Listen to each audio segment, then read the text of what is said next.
Hey there, everyone. Redneck Brian here. I've decided to get a bit of a head start on my next project.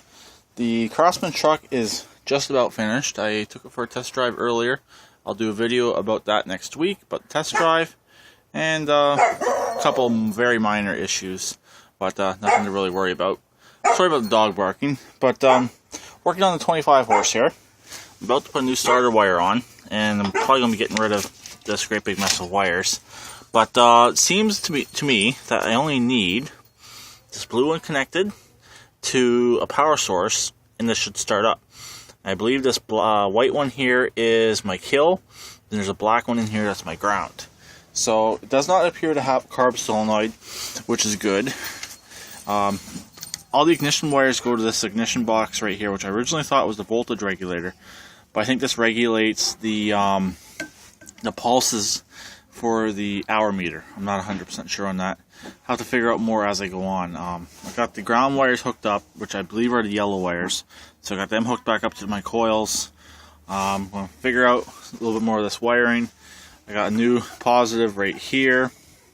And on this setup, it's a starter solenoid combo similar to a car. So I'm going to get that put on and stay tuned and see if I can get this thing running. Okay, I got this running again. I figured out all the wiring. Seems to be like the fuel pump's not working. I'm going to pull the valve cover off, see if I can free it up a bit. Also, it won't run off the tank, obviously, no fuel pump. But it'll run off of starting spray without any problems.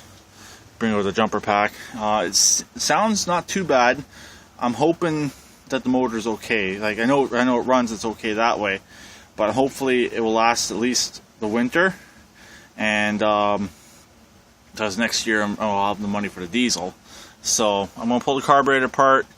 I don't want to put much money into this engine, obviously, so I'm going to go from there. But to figure out the wiring, I got all the wiring figured out. There is a key on solenoid. That's what that guy is right there.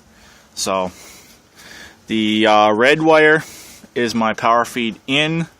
My pink wire right there, my purple wire right there is my key on power going to there. So basically you got to touch those two need to be connected together, touching to that yellow wire right there. Motor cranks. And this green wire is my ground out. It goes from this tan to black. So my black's my ground. Figured out relatively easy. A lot of excess wiring that I got rid of. So basically, I stripped the harness down. I don't have to worry about nothing arcing out. It's all disconnected from the jumper pack. But everything's stripped out to where it's real simple. See which wires do what. It's a bit of pain in the butt starting this thing up, though, holding the camera, so on and so forth. So that's why I'm not going to fire it up. But because everyone has heard this engine running, so it's like I said, it doesn't sound too bad. I noticed there's some oil in that tire right there. I don't know if that came from whenever I was unseizing the motor or where it came from, because the engine seems to have oil in it. So I don't know about that. When I pull it out, I'm going to inspect the block again, make sure there's no issues with the block, or else I'll be just putting a starter on the GT.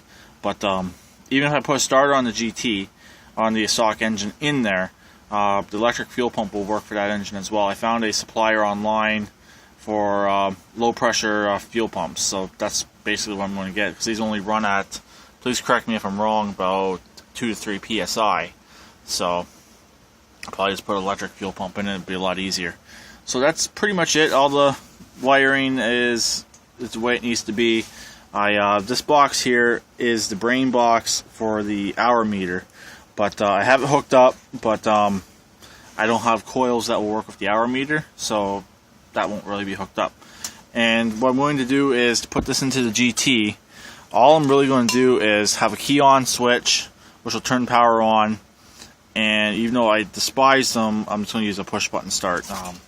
It's just going to be a lot easier. So there's actually going to be 2 switches. One you flick on to turn off the ground, basically. So it'll be the on-off button, and then there'll be a switch to key on power, which will also provide power to my headlights as long as I can run my hood. To run this motor, I'm not going to modify my hood at all for obvious reasons. It's just a temporary motor to begin with. So that's where I'm at for now. So I'll talk to everyone later. Please keep it redneck like always, and please subscribe and comment.